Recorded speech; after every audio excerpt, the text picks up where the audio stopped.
Good evening, everyone. Thank you so much for being here tonight. My name is Erin Shea, and I'm the head of adult programming here at the library. I'd like to mention that programs at Darien Library are made possible by our annual Friends of the Library campaign, so thank you for your continued support to make our programs and collections available to the community. I'd also just like to briefly thank one of our own Darien residents who's in the audience tonight.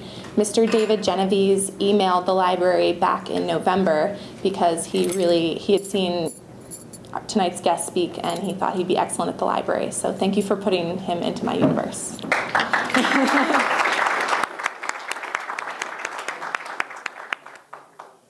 Tonight's speaker is the founder and CEO of the Come Back America initiative. In this capacity, he leads CAI's efforts to promote fiscal responsibility and sustainability by engaging the public and assisting key policymakers on a nonpartisan basis to help achieve solutions to America's federal, state, and local fiscal imbalance. Prior to assuming his current position, he served as the first president and CEO of the Peter G. Peterson Foundation. He has also served as the 7th Comptroller General of the United States and head of the U.S. Government Accountability Office for almost 10 years. This was one of his 3 presidential appointments, each by different presidents, during his 15 years of total federal service. Our speaker also has over 20 years of private sector experience, including approximately 10 years as a partner and global managing director of human capital services for Arthur Andersen, LLP. In addition to his leadership responsibilities at CAI, tonight's guest currently serves on various nonprofit boards and advisory groups. He's a member of the Accounting Hall of Fame, the Trilateral Commission, and the Sons of the American Revolution. Finally, because we're a library, I should also mention that he has written 3 books. His latest, Come Back America, Turning the Country Around and Restoring Fiscal Responsibility, is a national bestseller. Now please join me in welcoming to Darien Library the Honorable David M. Walker.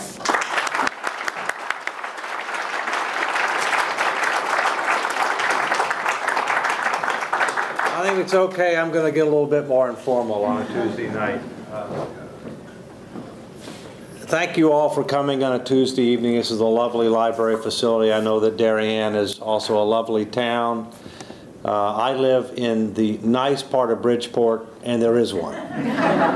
It's called Black Rock. But we did look at a number of different areas, including in Rowayton, right around here. So there's a lot of nice places to live, including Darien. It's very civilized here, wine and a little bit of snacks, very, very nice.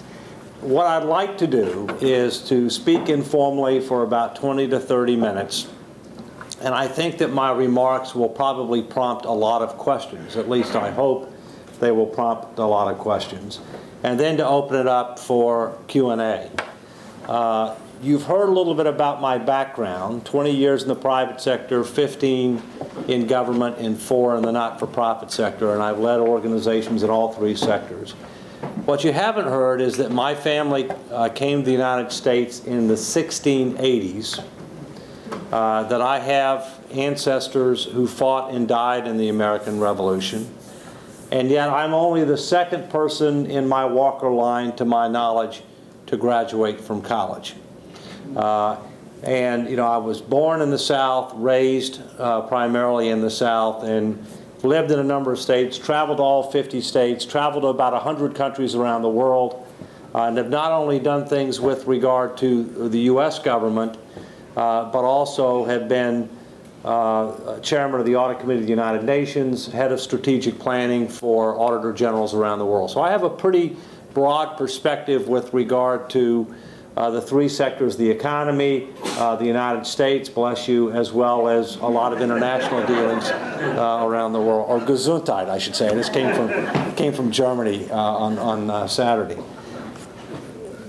And let me start off with a provocative statement. The United States is a great country, arguably the greatest in the history of mankind. But we're not as great as we think we are. We face some serious challenges that our political system is not taking seriously. We have a republic that is not representative of or responsive to the public. At the federal level, our parties, which is our duopoly, have been taken over by the wings. The Republicans, by and large, have been taken over by the right, and there are exceptions. The Democrats, by and large, have been taken over by the left. America is in the sensible center. Center right, center left. That's where the solutions are. And yet, what we have is gridlock on many issues facing our country that literally threaten our future economy, our future position in the world, our future standard of living at home, the future domestic tranquility in our streets, and our future national security. It's that serious. Examples are our current fiscal policy, which is tax and spending. It's imprudent, it's unsustainable. Our current monetary policy is inflationary and unsustainable over time. We don't have an energy policy, and I got to fill up my gas tank tomorrow, so I'll feel the pain of that, okay? We don't have a policy with regard to critical infrastructure. The latest health care bill is going to compound our problem, not help solve the problem, even if it's not ruled to be unconstitutional. And frankly, if it's ruled to be unconstitutional, we're going to have to go back to the drawing board. But if it's not, we're going to have to go back to the drawing board anyway, because we can't deliver on the promises that it's made, and I'll provide support for that. Our immigration policy is outdated and unsustainable. Our tax policy is outdated and inadequate. You know, these are just a few examples. And are we making progress? No. When you have stalemate and things are going well, that's not so bad. Because sometimes government can, listen to me carefully, muck things up. That started with an M, okay? All right? On the other hand, when you have large, known, and growing sustainability challenges, meaning that the path you're on is not sustainable over time, gridlock is totally unacceptable. And that's where we are today. Now let me talk about fiscal policy. I could talk about the other things, and I'll talk some about some of those issues. Fiscal policy, which is tax and spend. Another provocative statement. Government has grown too big, promised too much, and waited too long to restructure. In 1800, the federal government was 2% of the U.S. economy. Now, the world was a different place, and our position in the world was different. But if you just count direct spending alone, and by the way, the size of government is based upon spending, not taxes. That's what the size of government is based on. The federal government in 2011 was 24% of the economy if you just count direct spending. If you count backdoor spending, like tax preferences, deductions, exemptions, credits, and exclusions, it was about 28 or 29% of the economy. And even if you go with the lower part, the 24, it's headed to 37% of the economy by 2040, absent a change in course, because of known demographic trends, rising health care costs, and a variety of other factors. If the U.S. government is going to be 40% of the economy in 2040, you add state and local, government would be over 50% of the U.S. economy in 2040. Now, frankly, that can't happen. I'm not an anti-government person. I've run 3 federal agencies. Some of the brightest, most dedicated, brightest, most capable people I've ever worked with are civil servants. But the simple fact of the matter is government is not the engine of growth, innovation, and job creation. And so as a result, the federal government is going to have to restructure in order to try to be able to focus on critical roles that the government needs to do in order to be more future-focused, results-oriented, affordable, and sustainable. And over time, what's going to happen is it's going to do less, provide less, and ask for more money from you. That's what it's going to do, all right? And let me provide a few details. So the government's gone from 2% of the economy to 24, using the lower number, which is easier to deal with, 24%, headed up. It's not just a matter of that, but what the government is doing is fundamentally different than what the Constitution envisioned. Today, less than 40% of the U.S. spending relates to express and enumerated responsibilities envisioned by the founders in the Constitution. National defense, foreign policy, judicial system, et cetera, et cetera. Less than 40% and shrinking. In addition, all of the investments in our future are in that 40% that's deemed to be discretionary spending, less than 40%. All of that is in that 40%, and it's shrinking. What's happening is more and more of the budget are for things that aren't expressly in the Constitution, even though they may be worthwhile things. More and more are for consumption, less and less for investment, more and more on autopilot, less and less is being controlled, more and more for seniors, and I'm not against seniors since I'm 60 and growing older every day, more and more for seniors, less and less for young people. 40 years ago, the Defense Department was about 40 to 42% of the federal budget. Today, it's 19. 40 years ago, healthcare spending was a small fraction of what it is today. And if there's one thing that could bankrupt America, it's healthcare cost. If you look at the deficit last year, $1.3 trillion, let me state that differently. The government spent about $1.41 for every dollar it took in. You can't do that for long without facing a day of reckoning. If you look at our debt, $15.5 trillion and growing at record rates. The debt at the end of the Clinton administration, I think, well, it's well more than doubled in the last 11 years. It could double again within the next 10 years. And so if you look at Greece, if you look at Italy, if you look at Spain, if you look at Portugal, if you look at Ireland, and if we're honest about calculating the numbers, which I am as a certified public accountant and as a nonpartisan, then the truth is when you count our debt as a percentage of the economy and compare it to European countries, we're already worse than Italy, we're already worse than Spain, we're comparable to where Portugal is, and we're within 2 years of where Greece was when they had their debt crises, if you count what we owe Social Security and Medicare, which is several $1 trillion in bonds. All right? You know, we have more time. We're not Greece.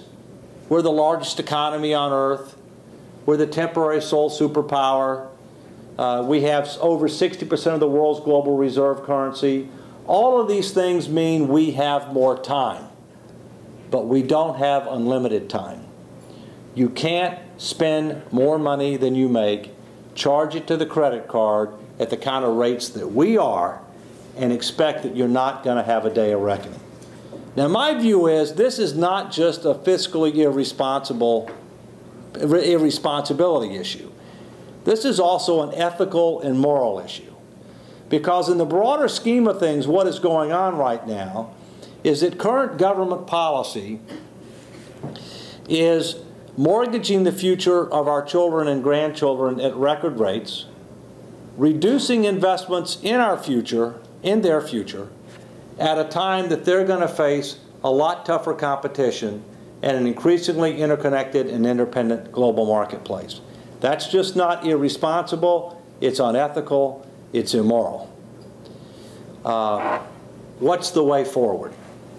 First, we have to understand that we do face a weak economic recovery. Yes, we're growing, but we're not seeing a major impact on unemployment and underemployment. It's largely a jobless recovery, although within the last few months we've seen some hopeful signs there. But the fact of the matter is that we have a tenuous economic recovery. And so what we don't want to do is do things that could end up putting us back into a recession. So you don't want to have significant spending reductions. You don't want to have significant tax increases at a time like this, because you could end up throwing yourself back into recession. You also don't want to be in a situation where you counteract the ability to try to get unemployment down and underemployment down. Those are critical challenges. At the same point in time, we also need to be making some additional investments in things like critical infrastructure, which is deteriorating, in things like basic research, which help create innovation and help to create additional economic growth, all right? We need to do those things. And quite frankly, those things may cause the deficit to be uncomfortably high in the short term. But the threat to our future is not today's deficit. The threat to our future is not today's debt. The threat to our future is what lies ahead, and what, quite frankly, is not on the balance sheet. We have $15.5 trillion in debt. We have roughly $50 trillion in unfunded promises for Medicare, Social Security, other commitments and contingencies that don't represent deficits in debt today, but they will represent deficits in debt tomorrow if we don't restructure. Social Security is paying out more money than it's taking in. It's negative cash flow. It's adding to the deficit. It doesn't face an immediate crisis, but its financial condition weakens each and every year. Medicare has been paying out a lot more than it's taking in for a number of years. Social Security, under honest accounting, is underfunded about $9 trillion. Medicare is underfunded, based upon honest accounting, about $37 trillion. The combination of those two alone is $46 trillion, whereas our debt is just 15.5. And so the fact is that when you're looking at the situation, you just can't look at the past. You can't just look at today. You have to look at where we're headed. And quite frankly, these challenges exist at the state and local level as well, to differing degrees. For example, Connecticut ranks number 50 out of 50, and 50 is not good, in total liabilities in unfunded promises per taxpayer. It has huge unfunded pension and retiree health promises to workers that are not on the balance sheet at the present time, but eventually will be. They're not on the balance sheet at the present time. So if you just take what's on there, and if you take what exists but hasn't been put on there yet, and you divide that by the number of taxpayers in the state, we're dead last. Wyoming has a positive net worth per taxpayer. We have a negative net worth of about $41,000 per taxpayer, which is 50 out of 50. And that's driven largely through these off-balance sheet obligations, but not solely by these off-balance sheet obligations. If you look on a national scale, the United States ranks poorly as compared to other countries. Australia is number 1. Greece is number 34 out of 34 countries. Anybody want to guess where the U.S. is? 28. Somebody did their homework. Number 28 out of 34, down dramatically in the last 10 years. We're in a bad neighborhood. We need to make some tough choices and start moving on up. Here's the good news about that. Number 1 is Australia. Number 2 is New Zealand. Number 3 is Sweden. And Canada ranks pretty high. And all those countries faced serious problems in the 90s. They got their act together, they made tough choices, and now they rank highly. The other good news is the United States has a history of, when it finally wakes up, it makes tough choices. You know, as Winston Churchill says, you can count on the Americans to do the right thing after they've tried everything else. All right? And you know, our system has a lot of checks and balances, which prevents a concentration of power, which prevents abuse of power by a tyrant, elected or not elected. At the same point in time, given the checks and balances we have, and given the tremendous partisanship and ideological divide that we have, it makes it difficult to make these tough choices to achieve the kind of compromises that are necessary to solve these problems. If you look at Australia, New Zealand, Sweden, Canada, some of the countries I mentioned, they're parliamentary systems. And what that means is that whoever wins the parliament controls the government. So there is not a separation of powers. And therefore, you have to work together to solve the problem. If you don't, you not only lose control of government, you lose control of the parliament. Now, I'm not saying that we ought to move to a parliamentary system, but we clearly need some political reforms. Bless you. Let me give you a sense as to what I think we're going to have to do and when we're going to have to do it, and then we'll open up for Q&A.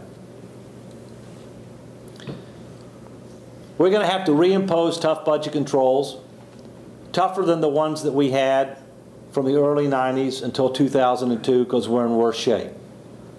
But those budget controls worked, and they were supported by Bush 41 and Clinton on a bipartisan basis. But once they expired in 2002, things have gotten totally out of control. So we're going to have to bring back budget controls that will keep Congress from being able to make more promises when they've already overpromised, to give debt-financed tax cuts, or to grow spending at an unsustainable rate. So we're going to have to do that.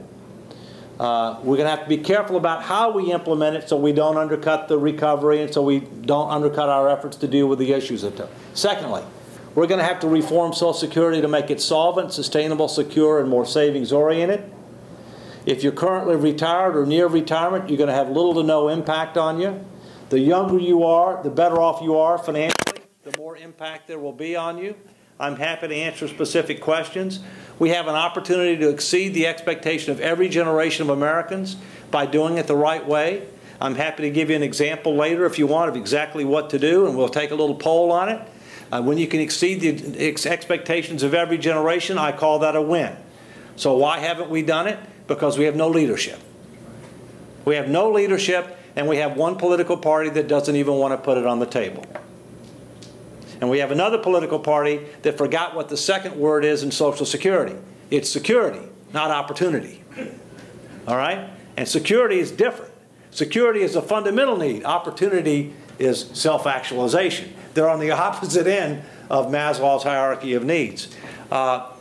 Secondly, we're going to have to rationalize our health care promises. We've way overpromised in health care. And the latest health care reform bill is not going to help. Medicare was underfunded almost $20 trillion before Medicare prescription drugs was passed. That added another $8 trillion in underfunding. And now the Affordable Care Act, which the politicians argue is paid for, well, there's a difference of opinion between the professionals and the politicians. The chief actuary of Medicare, who's a professional, says he estimates it's going to cost $12 trillion more than the politicians claimed. $12 trillion more. Okay, well, personally, I'll go with the professionals. All right? And let me give you an example of what happened with the Affordable Care Act. It was a typical example of what government does. Government wanted to make more promises. It wanted to say, all right, tell you what, we're going to give you more health care. We'll worry about the cost later. Medicare was already underfunded 25 to 20, well, more than that, $30 trillion. All right, and here we are adding more promises. Let me give you an analogy. People know that we've had some problems in the housing sector of late, right? Well, if our federal finances were like a house, and if our health care system was like a house, it's structurally unsound, mortgaged for more than it's worth, and headed for foreclosure. So rather than trying to ensure the structural integrity, making sure that we can meet the mortgage payments and avoid foreclosure, what did the government do? Let's add a new wing on, called a new promise, which may or may not be paid for, but it's attached to the structure that's structurally unsound, mortgaged for more than it's worth, and headed for foreclosure. So, my personal view is we need universal care in this country. But it needs to be appropriate, affordable, and sustainable. And that means preventative and wellness and catastrophic for everybody, with options to get more if you want, recognizing the government's always going to do more for the poor, the indigent, and veterans. That's understandable. But right now what we have is we've promised way more than that, way more than we can afford, way more than we can sustain. Defense. We spend as much as the next 15 nations combined on defense. And most of those are allies. And a lot of the things that we're doing are based upon past threats rather than current future threats. And the Pentagon is one of the biggest bloated bureaucracies you'll ever see. And so the truth is, we're going to have to cut defense spending and then constrain it. And we can do that without compromising our national security if we go about it the right way. I was on the Defense Business Board for 8.5 years, so I know that there's lots of opportunity for economy and efficiency in the Pentagon. There are other areas of government that frankly are based upon the past rather than the present and the future that need to be re-engineered or even eliminated. I mean, for example, the National Rural Electric Cooperative. The purpose of that was to electrify rural America. Guess what? Mission accomplished. But it's still in business. And what ends up happening is that when you create something, even at the state level, when you create something, it's almost impossible to get rid of it, okay? You know, last but not least, and then I'll get the penultimate, taxes. Look, nobody likes taxes, but taxes are the price of government.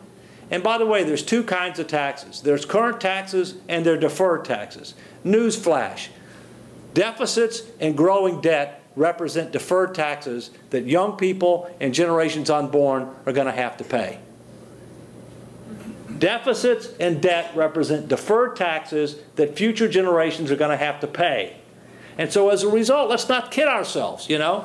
I mean, you know, this is an intergenerational transfer that's going on here, but it's an intergenerational transfer of burden rather than intergenerational transfer of wealth, okay, which is, frankly, directly contrary to the American tradition. And so what we're going to have to do is reform our tax system to make it simpler, fair, more competitive, more equitable, and to generate enough revenues to pay our bills and deliver on the promises we intend to keep. I'm happy to answer questions on the specifics. In my view, when you look at the $65.5 trillion hole that we're in, that's liabilities and unfunded promises. $65.5 trillion, $200,000 plus per person, $550,000 plus per household or taxpayer, and growing every second of every minute of every day. When you look at that, to solve our problem, it's 3-part spending reduction, 1-part revenue increase. But how you achieve the revenue increase matters. And the longer you wait to solve the problem, the higher taxes are going to go. Why? Because more and more people get enfranchised in pay status in existing social insurance programs. And once people are in pay status, it's not that they're not going to be affected, but they're not going to be affected as much. All right? And the truth is, in my view, we are at a critical crossroads as a nation. The decisions that are made or that fail to be made in the next 3 to 5 years are largely going to determine whether our future is better than our past. We're not Greece, but we're not exempt from the laws of prudent finance. And we could have a debt crisis in this country within the next 3 years, 2 to 3 years, if we don't start making some meaningful progress.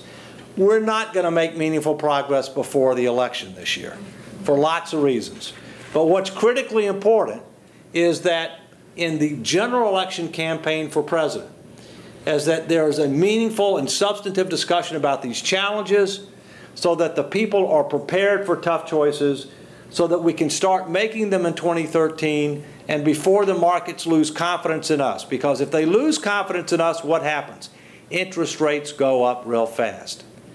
And you know what the fastest growing expense in the U.S. budget is? Interest.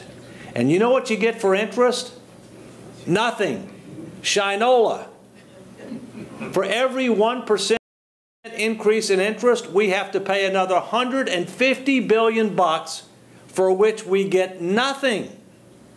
And do you realize that even under the president's budget in the next 10 years, that interest, even if we don't have significant increases in interest rates, is likely to be almost $1 trillion a year, for which we get nothing.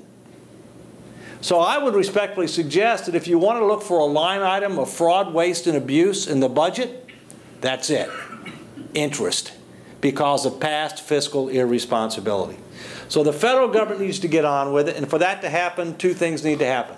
The first 3 words in the Constitution need to come alive. They are, we the people are responsible and accountable for what does or doesn't happen. We have to put pressure on the politicians to act, to do what's in the best interest of the country rather than themselves or their party.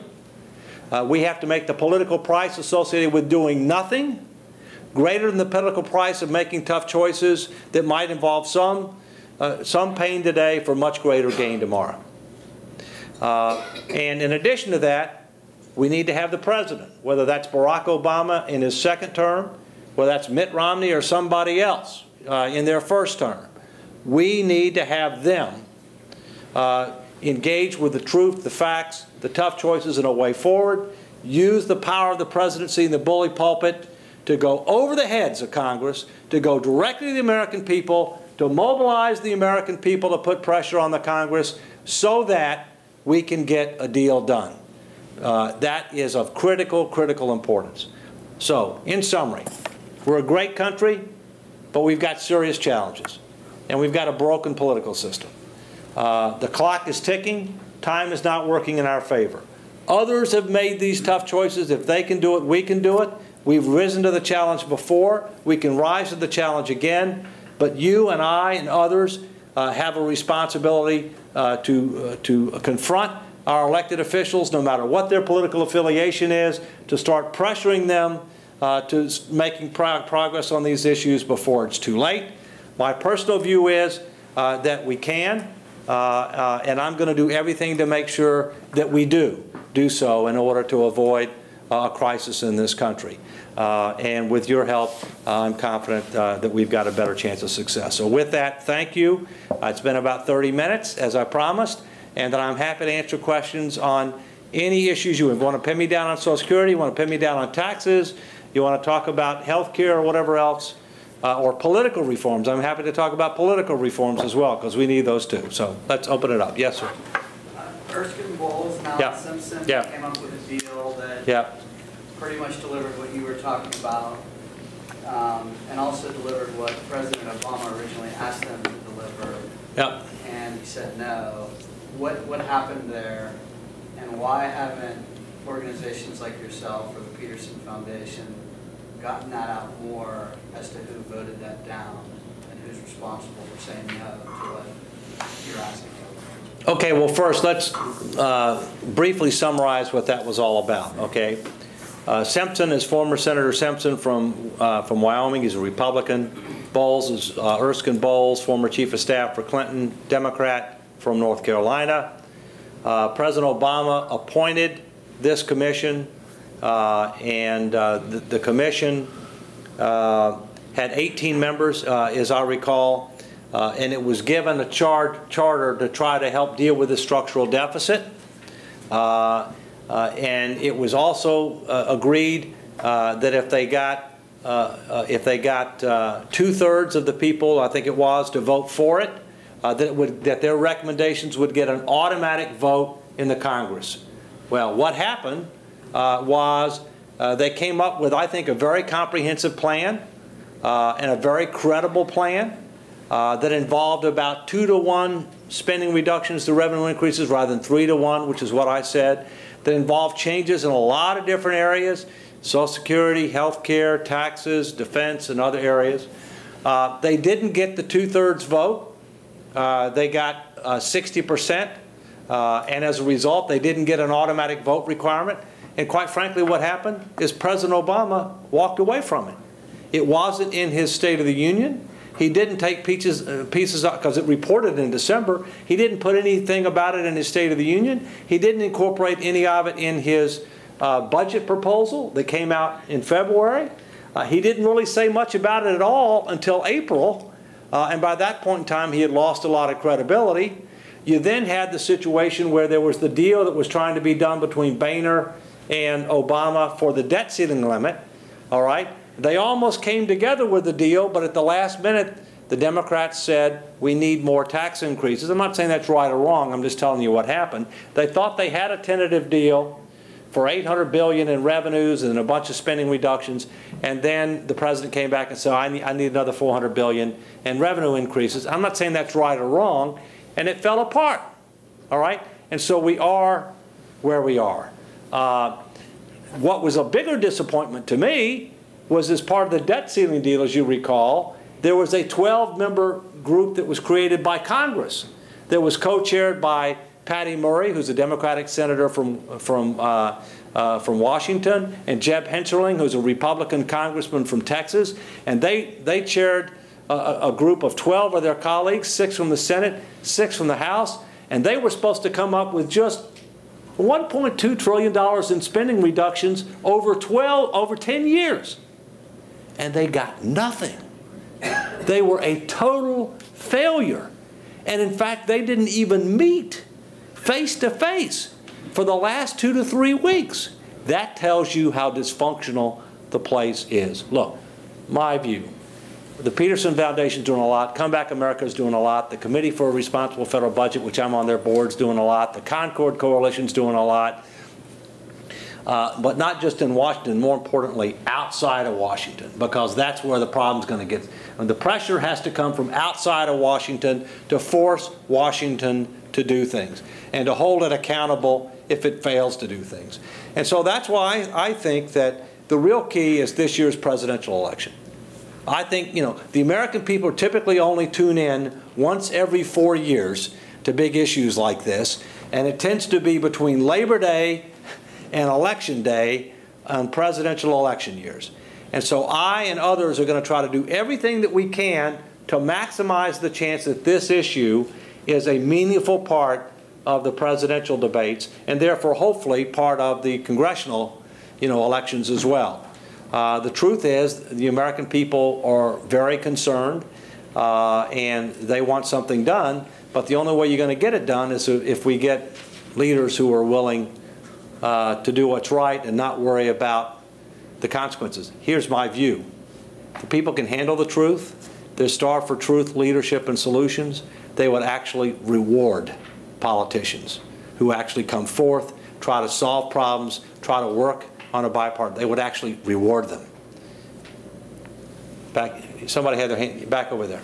You talk a lot about political will, especially in the next 3 to 5 years. When you go out and you talk to groups like this, do you find that there's will amongst the citizens for change? I mean, when well, what I find is that people are very dissatisfied with the status quo. They know we have a problem. They want something done about it. They're tired of the gridlock. I'm talking Washington here. They're tired of the gridlock in Washington. They really don't like either political party. If you look at today, 42% of Americans are political independents, like myself. That's way ahead of Democrats. That's way ahead of Republicans. The parties are losing market share. Independents are increasing. Are they willing to take less? I mean, would they be willing the answer is Americans are willing to take less and pay somewhat more if they think it's part of a comprehensive deal that is fair, that is equitable, and is enforceable. Okay? And even people who are against paying more taxes are willing to do so if it's part of a comprehensive deal that is focused much more on spending reductions than revenue increases. All right? You know, yeah, I think so. Now, there's the far right. You're never going to make them happy. They don't want any tax increases. You're never going to make them happy. There's the left that doesn't want to renegotiate the social insurance contract for Social Security and Medicare. You're never going to make them happy. But the good news is there's you know, there's 60% at least that are willing to engage in constructive compromise for the good of the country, for their good of their kids and grandkids. Yeah. Quick follow-up. Yeah. Yeah. Just the concern I guess I have is that a lot of people are sort of benefiting from all these programs. So yeah. Do you think you've reached almost a tipping point where there's so many people benefiting that you make the change? Yeah, it's a problem. And let me tell you another problem that we have. Let's take the tax system, for example. Drill down a little bit on that. Depending upon the year, 40 to 50% of Americans pay zero income tax. 40 to 50% of tax filers pay zero income tax. Now, here's what's shocking about that. The income tax funds all or substantially all of the constitutional roles and responsibilities of the federal government and all investments in our future. And if you're getting a free ride on that, you know, well, yeah. On the other hand, here's the other end of the coin, the Buffett problem. All right? The effective tax rate for the top 1% is a lot less than the middle income. All right? But the primary reason for that, some of which is deductions and exemptions and all that, but the primary reasons for that is that the most wealthy people make their money on capital gains and dividends, not ordinary income.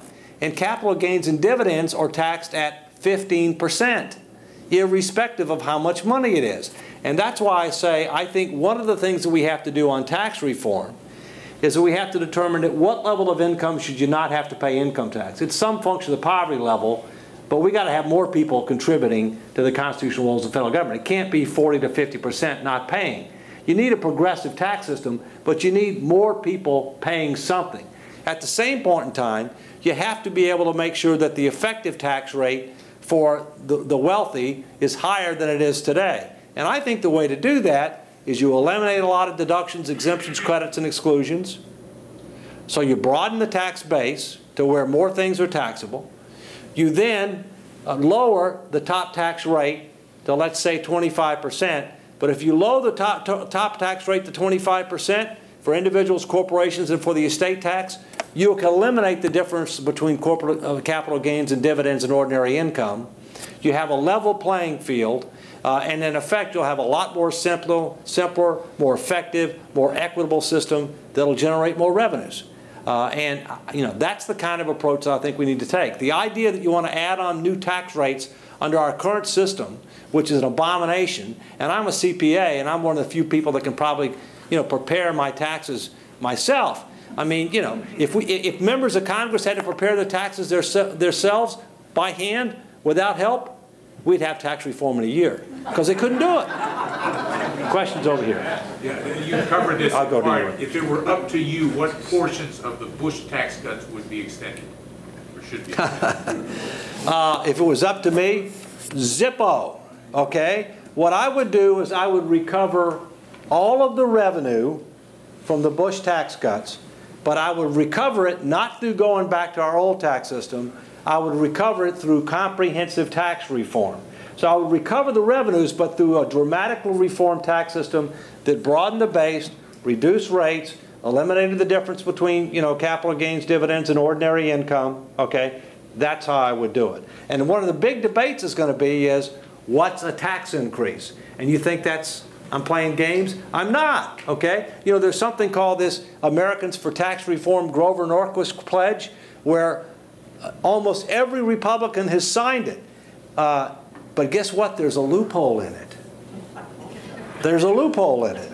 And here's what the loophole is, all right? The loophole, this is for the federal government. For the federal government, it says that you will not increase marginal tax rates, okay, talking about income taxes, and you will not reduce deductions, exemptions, credits, and exclusions unless you pay for that with a reduction in the rates, all right? But compared to what? Here's my answer. Under the approach that I just told you, we lower rates, we broaden the base, we follow whatever the revenues are supposed to be under current law, and we cap them so that they don't go above a certain level. On that basis, I think you don't violate that pledge, all right? But the bottom line is, right now we're getting about 15 to 16% of the economy in federal revenues. We're spending at 24, pretty big gap. Historically, we've taxed at about 18.3% of the economy. But if you look forward, under current law, we're going to 23.3% and climbing by about 2030. So the answer is, let's solve the problem at about 20.5 to 21.5% of GDP, cap it at that, do it through dramatic tax reform, and let's also at the same point in time reform Social Security, health care, do some of this defense, where we can get about 3 to 1. And by the way, the cuts aren't immediate. The cuts are, if you look at things like the retirement age and the subsidies, and you phase these things in, you don't save a lot of money today, you save huge amounts of money over time. Huge amounts of money over time because of the most powerful force on earth, which is the power of compounding. As Einstein said, the most powerful force on earth is not nuclear energy, it's the power of compounding. And if you're an investor, it works for you. If a debtor, it works against you. If you make tough decisions sooner rather than later, it works for you. If you kick the can down the road, it works against you, right behind you. Yeah. One of the problems we're having is people think it's only a $15 trillion debt. It might be $60 trillion. What does it take to get the accounting switched from a cash basis onto something like a GAAP program where you recognize what the true costs are? All right, well, GAAP is General Accepted Accounting Principles, and it's just kind of CPA talk, okay? Well, first understand that the budget is largely on a cash basis. Cash in, cash out. The financial statements are on an accrual basis, all right? And in fact, the numbers that I talked about with regard to Social Security and Medicare, they are in the financial statements, but they're not on the balance sheet. But at least they're there. They're transparent, okay? That happened when I was Comptroller General. I insisted that they be put in the financial statements, all right? And now we're making some progress on intergenerational accounting so that you can see what the impact of the current policy path is on future generations. You can see, in effect, what the consequences will be of doing nothing, you know, on tax burdens and things like that, which I think is another thing that we need visibility on. So we do need some changes in accounting and reporting, but the truth is most of the numbers I'm talking about are already out there. And all you have to do is add them up. And that's what I do. I add them up, okay? You take the balance sheet, take the statement of social insurance, add them up, come up to the real number, and talk that way. I understand you add them up. Yeah. But any insurance company that did accounted for the way the government does, they'd be in jail. Well, but you know that's true in a lot of areas. Okay, let me give you an example. let me give you. You know, one of the problems I have with government, and again, I'm not an anti-government person. Okay, is government uses certain words that don't mean the same thing as Webster's dictionary. Let me give you an example. When government says they're going to cut spending, they're going to reduce the rate of increase in spending. They're not going to cut spending. Okay, when government talks about trust funds, like Social Security and Medicare, they're not the kind of trust funds that you have in the private sector with fiduciary responsibility, prohibited transaction, rules. Okay, no. The government trust funds, you can't trust them; they're not funded. Okay, and if you did in the private sector what the government does with the trust funds in the government, you know, you'd go to jail. Because the fact is, the only thing that's in the trust funds in government is debt. And guess what kind of debt it is? Government debt. And you know who's the largest holder of our debt today? China? No. The Federal Reserve. We're buying our own debt to hold interest rates down. To that point, you started by talking about the early part of the 19th century and where we were as an economy relative to our total level of funds. Yep. The dominant economy at the time in world power was Great Britain. That's correct. So dominant economy, world power, dominant currency as well. When Great Britain lost its positioning and its currency levels of importance were changed, was a bitter pill to swallow, but their economy kind of came around. Now we're in a situation you just mentioned where the Federal Reserve is the largest debt holder of governmental debt. Much of that is because we have our currency has hegemony in the world. Oil is priced in dollars, gold is priced in dollars.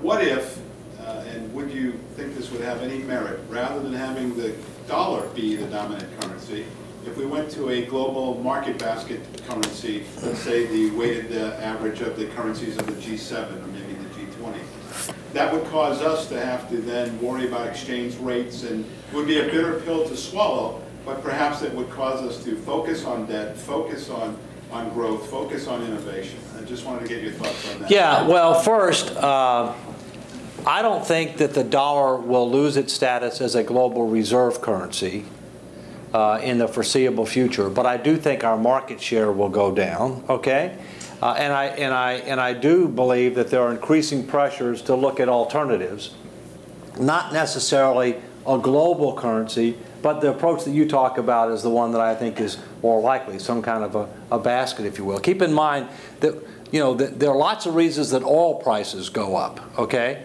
You know, supply and demand, which we all know, uncertainty in, you know, in certain parts of the world. But another reason is if the dollar is worth less and oil is priced in dollars, then to maintain purchasing power, you have to charge more in order to be able to have the same purchasing power. And the dollar has declined significantly in value over the last 10 to 20 years. And so, you know, yeah, I mean, we're going to lose market share. We may go to some kind of basket. That's more likely than going to some type of global currency, if you will. But I do believe that it would have some of the impacts you're talking about. I mean, we're kind of getting a free ride right now. And sooner or later, that free ride's going to end. And what I want to do is to make sure that we've started making changes so that we don't have a loss of confidence to where we have a dramatic increase in interest rates like Greece did all of a sudden, which would frankly cause something worse than a recession. Back in the back, I'm going to come this way next. Okay. What can we as individuals do to try and implement some of the things you suggested here, other than waiting till November? Yeah, okay. Well, I'll give you 3 websites to take a look at, and then I'll give you some suggestions. The first website is our website, which is tcaii.org. That stands for the Comeback America Initiative Inc.org. All right, tcaii.org. The second website is a group that I'm one of the 15 national co-founders that's trying to promote, nonpartisan solutions that can gain bipartisan support, congressional reforms, fiscal responsibility. It's called No Labels. You can find it at nolabels.org. And I'm one of the 15 national co-founders of that. The third is a group that's going to actually put a to-be-determined unity ticket on the ballot for the presidential election in 2012. It's called Americans Elect, americanselect.org. These are, in the case of, Comeback America, it's about fiscal responsibility and sustainability, nonpartisan solutions that can get bipartisan support. No Labels, it's more political reforms. Americans Elect, it's more political reforms in presidential election. They're trying to shake up the system to try to improve the system, if you will. So I would say check that. I think one of the other things you got to keep in mind, you need to find out where your current and prospective elected officials are on these issues. And you should make it clear to them that you want these issues solved. And what is the mother's milk of politics? Money. Okay? And so, you have to make a condition of who you support financially, as well as who you endorse, as well as who you vote for, based on their knowledge, their commitment, their willingness to solve these problems. Because if we don't keep our economy strong, everything else is going to suffer over time. Our position of the world, our standard of living at home, the domestic tranquility in our streets. That's the simple truth.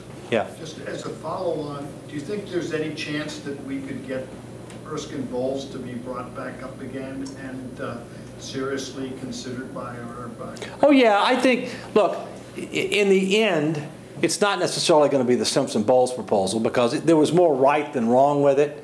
I mean, the framework was good, but I think that eventually the kind of approach where you try to achieve a grand bargain, which is a combination of spending reductions, social insurance reforms, comprehensive tax reform that generates more revenues, that's going to be the kind of approach that's going to be taken. That's the kind of approach that's in the book Come Back America. That's the kind of approach that's in that. That's the kind of approach that was taken by the Bipartisan Policy Center's commission they had, all right? And so I think ultimately that will be. Keep in mind, though, that Simpson-Bowles, the tragedy with Simpson-Bowles is that it was all an inside the Beltway deal. They did virtually nothing to engage the American people. The problem ultimately has to be solved in the Beltway. But it ain't going to be solved in the Beltway until the pressure comes from outside the Beltway, because we have too many politicians today that are career politicians. And they're focused on not making tough choices that might compromise their job security unless there's a crisis that gives them cover to make those choices. And believe me, we don't want to wait for a debt crisis in the U.S. Yes? Question, do you think it's possible to get health care spending under control without, number one, tort reform, and two, dramatic change in the fee-for-service model? Let me give you a sense as to what we're going to have to. The answer is no. We can't get under control without doing that, but frankly, a lot more than that. Okay? Let me give you an example of what I think, and which some of this is laid out more in the details in the book. We need to have an honest conversation with the American people, which is never had before, as to not if, but how much universal health care for the broad population is appropriate, affordable, and sustainable. Secondly, we have to do what every other major industrialized nation has done: impose a limit on how much government resources will be allocated to health care. We are the only major industrialized nation that doesn't do that. Sweden, that provides socialized medicine cradle to grave, which I'm not advocating, doesn't do that because they know it'll bankrupt your country. All right? We have to move more towards paying for outcomes rather than activities. We need malpractice reform, but more from the standpoint to avoid defensive medicine than from the standpoint of court awards. Although I believe in bench trials rather than jury trials for health care. We need to also, frankly, quit providing huge subsidies for very lucrative employer-provided and paid health care programs. In addition, we also need to quit providing huge subsidies for wealthy seniors who voluntarily sign up for Medicare Part B and D. Let me explain to you the facts here. Medicare Part B is physician outpatient. Medicare Part D is prescription drugs. Those are voluntary programs. Not like A, where you have to sign up for and it's paid for the pay. These are voluntary. An overwhelming majority of people sign up for them. Why? They're a good deal.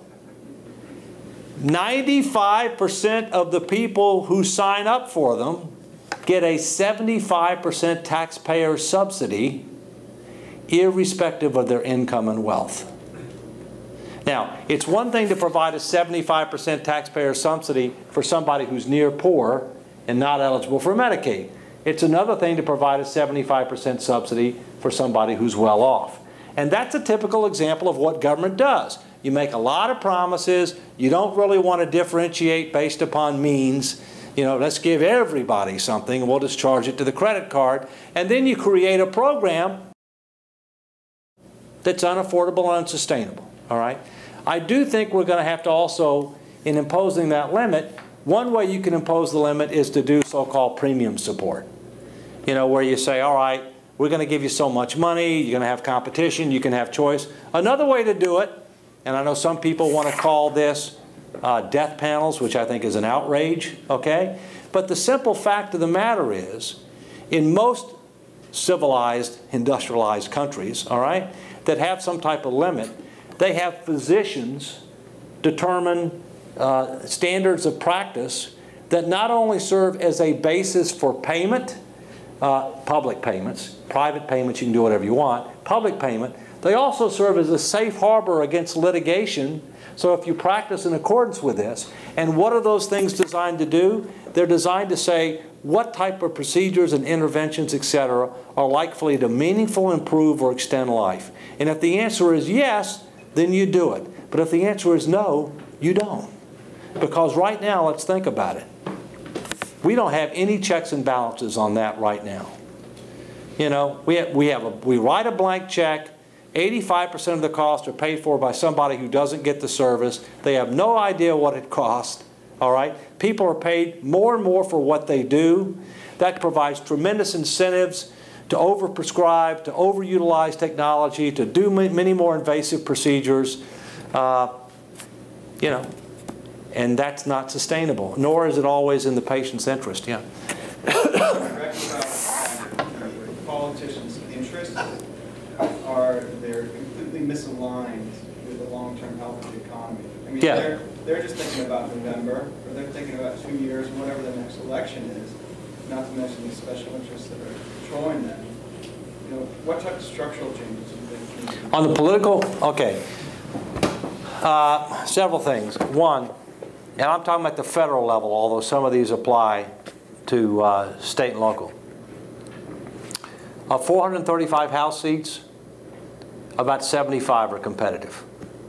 This congressional district is competitive, all right? But it's one of 75 in the country that are competitive.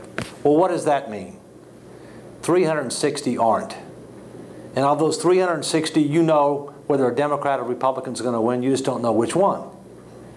And if they're going to lose, they're going to lose in the primary. And if they're going to lose in the primary, they're going to get passed on the left if they're a Democrat or on the right if they're a Republican with a very low turnout. So what does that do? That means that 370 out of 435 are on the wings. And the sensible center is not very big. And by the way, that's where the competition is. More moderate Democrats, more moderate Republicans tend to be more vulnerable, if you will, which is not conducive towards doing a deal. So I think we need to do redistricting, which is focused on maximizing the number of competitive seats consistent with the Voting Rights Act, not minimizing the number of competitive seats consistent with the Voting Rights Act.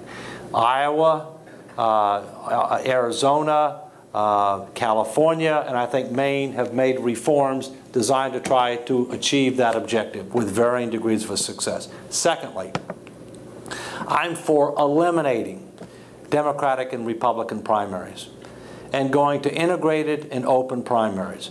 You can be a Democrat, you can be a Republican, you can be an independent, you can be whatever you want.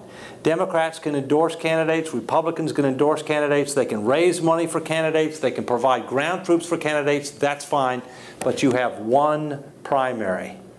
One primary. And the top two vote getters run off in the general election if somebody doesn't get a majority. What does that do? It dilutes the impact of the wings. It encourages much broader participation at the primary level. It empowers the sensible center, and it gives voice to independents. All right? Thirdly, I think we need campaign finance reform, especially in light of the Supreme Court decision. I think our current system is an outrage. I think that, and it's going to take a constitutional amendment. The first two things I mentioned do not. This one will take a constitutional amendment because of the Supreme Court decision, and we're going to have to. And I'm even open-minded to reasonable public finance systems as well. But I think that one novel idea is when you're talking about political campaigns, well, let's define a person as somebody who can actually vote. It's a novel concept. Corporations and unions might be persons for persons of contract law, and certain other things, but they sure can't vote. All right? And I think there needs to be a limit as to how much individuals can fund their own campaign. I don't think, I think there ought to be a market test. Maybe you can fund half of your campaign, but, you can't fund virtually all of your campaign, all right? And then there are pros and cons to this, but I personally believe in 12 to 18-year term limits. I think that the founders intended that we would have people come from the real world for a limited period of time and return to the real world. That's not what we have today. By and large, and there are exceptions, and I'm talking about the federal level, where it's clearly a full-time job. We have people who may or may not have had a real job, but once they get elected, they don't. And they want to keep it for life.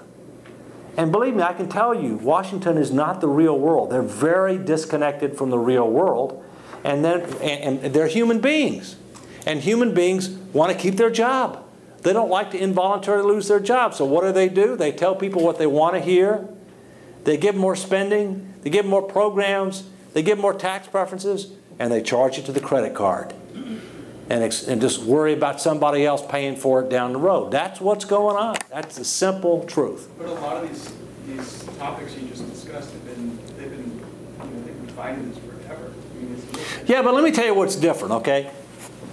2012 represents the 20th anniversary of Ross Perot running for president. Ross is a friend of mine, okay? And you know, think about what he ran on 20 years ago and what the conditions were. He ran on fiscal irresponsibility by government, political dysfunctionality in government, declining trust in government, declining confidence in the future, and NAFTA. I wasn't with him on NAFTA, but I was with him on those other 4 issues. All right? We are demonstrably worse off on all 4 of those issues today than we were 20 years ago. In addition to that, 20 years ago, 22% of Americans were independents. Today it's 42 and climbing. Dissatisfaction with government, ratings of Congress, you know, are and opinions of government are at or near all-time historic lows. Enthusiasm for the Republican candidates, rightly or wrongly, I'm not trying to be personal here, is not great. Frankly, enthusiasm for the president is not great. We have a very volatile situation in 2012. And what I care about is to make sure that these issues get before the public in clear, concise, and compelling terms, such that whoever wins, they will end up making progress. Think about what Perot did. He didn't get a single electoral vote, but he woke up America and he helped to make sure that Bill Clinton made fiscal responsibility a priority. He did. We made great progress from 2003 until 2000, but we've lost all that and more, and we continue to lose ground since 2002. So there is hope, yeah. So will you be the third-party candidate? Yeah. I'm not a candidate. I doubt that I will be ever a candidate. I decided, by the way, not to run for the Senate in Connecticut. I was recruited to run for the Senate. I decided not to do that last November, okay, because it's a dysfunctional place, among other things.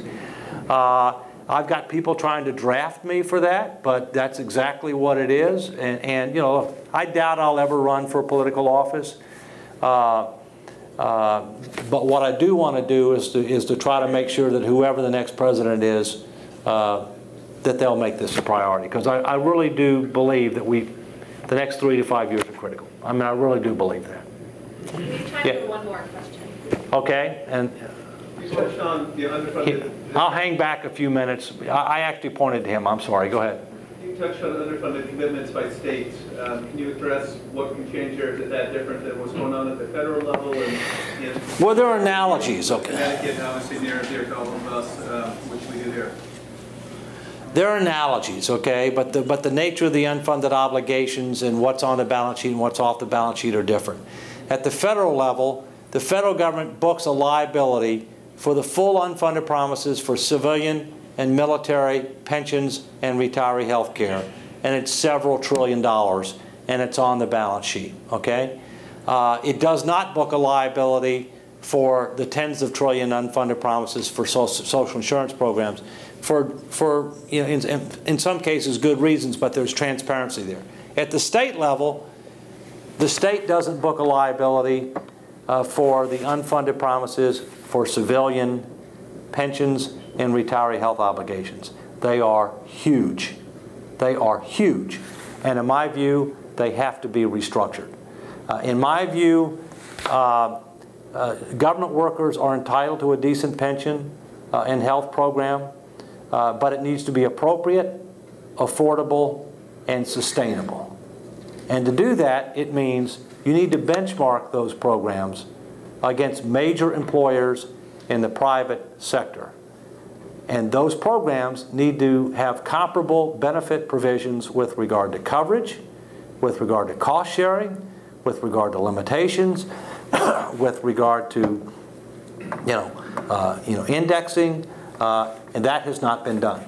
We need much more transparency over government pension and retiree health obligations benchmarked against private sector plans so that they can be restructured. When you do that, you're going to have to treat new workers different than current workers, different than current retirees. New workers, you can have a whole new program for. Current workers, you need to eliminate the abuses, and there's a lot of them. Okay? Current retirees, you're probably going to limit future increases. Or you're going to, you're not going to reduce something, but you're going to limit future increases, if you will. But we've got to get more transparency on this, not just with regard to the numbers, but with regard to the benefit design, so that people can start saying, well, what's reasonable and what's not reasonable, and what's the, what's a way forward. Let's take my city that I live in, Bridgeport. Bridgeport's retiree health obligations, unfunded retiree health obligations, are multiple times greater than its unfunded pensions. Because in many cases, pensions are at least partially funded. In the case of retiree health care, they're not funded at all. And health care costs are going up a lot faster than wages and than inflation, okay? And the fact is that you take the pension side, and this is not just Bridgeport, and there are many government plans where people can make more money in retirement than the person who has the job that they retired from. Because there's automatic indexing and there's not a cap. And where you consider things like overtime, and you consider things like unpaid leave, and calculating your pension. You don't do that in the private sector. I mean, those things just don't happen, okay? And so my view is that people need to have a reasonable, competitive plan. But reasonable and competitive means it needs to be comparable, and it needs to be affordable and sustainable. And as I said, let's do a new deal for new workers. Let's eliminate the abuse for current workers, and let's place some kind of limitations with regard to future cost growth for current retirees. That's what I think the way forward is, and we need to do that in Connecticut, and a lot of state and locality. I don't know what Darien's like. I know we've got to do it in Bridgeport. All right, I will stay around for about another 15 minutes if anybody's got any more questions. This is what the paperback looks like. You can get it on Amazon. I would buy, if you're going to buy something, buy the paperback, not the hardback. Several reasons. Number one, it's cheaper. Number two, it's lighter. Number three, it's more up to date. Thank you and I don't make a dime on it. Thank you.